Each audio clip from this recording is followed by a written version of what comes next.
Hi, so I want to share a dream that I had on July 19th, 2013.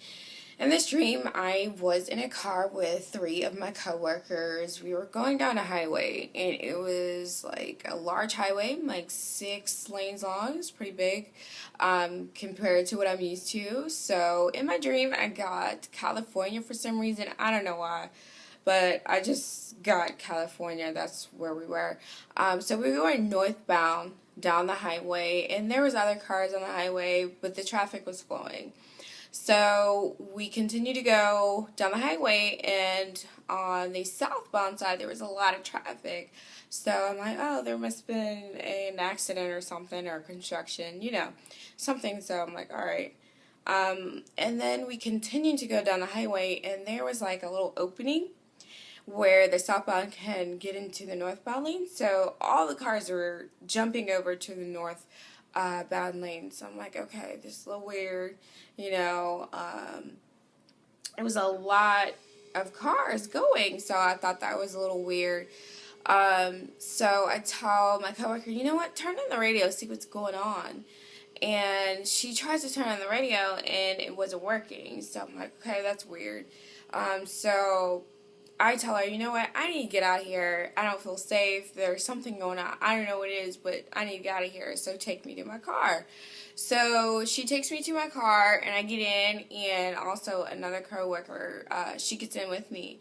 And so we jump back on the highway, and all of a sudden, as I'm driving, my car starts malfunctioning. The radio was going on and off. The steering wheel was just turning. Basically driving by itself. My car was accelerating. It was intense. It was crazy. At one point, my car started turning around, and I had to drive backwards. It was intense. And not only my car was doing it, all the other cars around me were doing the same thing.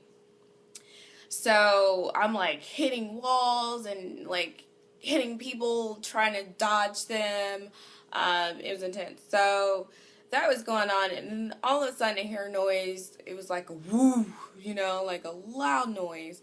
It wasn't like a bomb, but it seemed like I don't know how to describe it, like a EMP or EMT, I don't know, grenade. But anyway, I guess it's a grenade that turns off like all the electricity, like some type of electricity, I don't know. But anyway, so that happened, and all the cars on the highway just completely stopped. So we're all stopped. We're like, okay, what's going on? So we get out of the car, and so it's four of us. We're walking down the highway because all of the cars on the highway completely stopped, and we didn't know what's going on.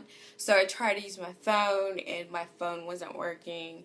And I told my coworker, try your phone, maybe it'll work. And nobody's phones were working. So we're walking down the highway trying to figure out what's going on. Nobody knew what was going on. So all of a sudden, as we're walking, an airplane basically falls out of the sky and lands on the highway. And we could see the people in the airplane, because half of it was basically cut out, so we could see the people in there. And as this is happening, fires were going on. It was like chaos everywhere, people running, and it was just intense. So when the airplane came, other airplanes started flying out the sky. So we started running, trying to find a safe place to go. And we get to this place. It was a large building, but it was kind of open. If you can think of an arena type deal, or it was kind of open, but it was a large building. So it was a ton of people in this building. And we were all told that we need to go to a certain part of the building.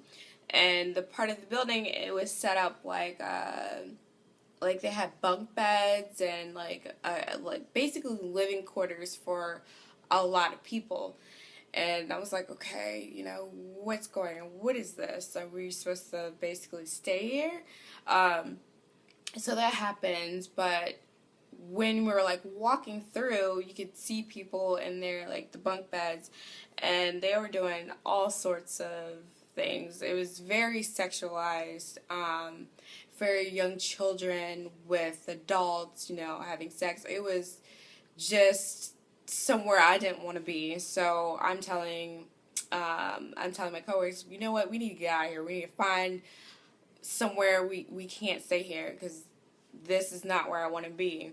And as we're trying to find somewhere to go, like someone yells, this is it. This is the end. So you might as well, do whatever you want to do before the end. I'm like, okay, no, I don't want to be here, so I have to leave.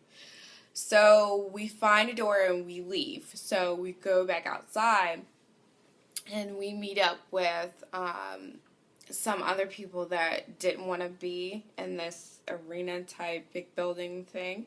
So we meet up with them and they take us to a safe place. So we get to this house basically, and some of my family members were there, and the main person that I remember talking to in the dream is my sister. So we get there and she tells me, due to all the destruction and, the chaos and what's going on, you need to repent. We don't know if tomorrow will come. So I'm like, okay, how do you know this? What's going on? So, like, she continues to tell me, this is it, you need to pray. So me and some of my family members and my coworkers, we prayed, and the whole time we were like repenting. It was just a very, realistic part of my dream. Like, okay, this is it. It felt so real in my dream. And then in the house, phone rang. And my sister answered, and she was talking to this person. And she was talking, and she's crying. I'm like, who are you talking to? She's like, this is your stepfather. This is Daryl. And I was like, he died when we were 7. So when I was 7. So I'm like, okay. So she hands me the phone, and I talk to my stepfather, who is deceased, and he passed away a very long time ago. And he tells me, the first thing he says was, I spoke to Jesus. And the way he said it, it wasn't as clear as I just said it. He was somewhat stuttering. It was very, you couldn't really get everything out at first. And I said, did you speak to Jesus? He's like, yeah, I spoke to Jesus, basically like that. So I'm like, okay. So I said, you know what? Tell him I love him, and I love you too. And he said, again, he's stuttering and is very crackly over the phone, basically. It's very crackly. So he says to me, I can't tell him that. And I said, why can't you tell him that? Are you with him? And he said, no. He said, I am not with him, and I can't tell him, but you can. He said, you can tell him. And I said, well, why can't you? You're with him. You have to be. And I said, didn't you repent while you were here on earth? And he said, no. He said, I won't be with you either. He said, but you're going to a place where you can speak to Jesus. He said, but I won't. And that was the end of the dream. So when I woke up from this dream, I was literally crying, like tears. So it was a very powerful dream for me. Everything that went on, the destruction, just how it happened was just so realistic. Driving in the car, it's spinning, and seeing, planes drop out of the sky, and then in a place where there's a lot of fornication going on. It was just very, very real and realistic and intense. And I say this to basically say, if you're not saved, you need to be, because this dream just really got to me, and I just feel like this dream was given to me just to basically get out the word, to say that we might be in the last days or very close to it, and if you're not saved, that you really need to think about it and readjust your lives. But this dream is very powerful to me, so I really wanted to get this dream out, and I thank you for watching. All right.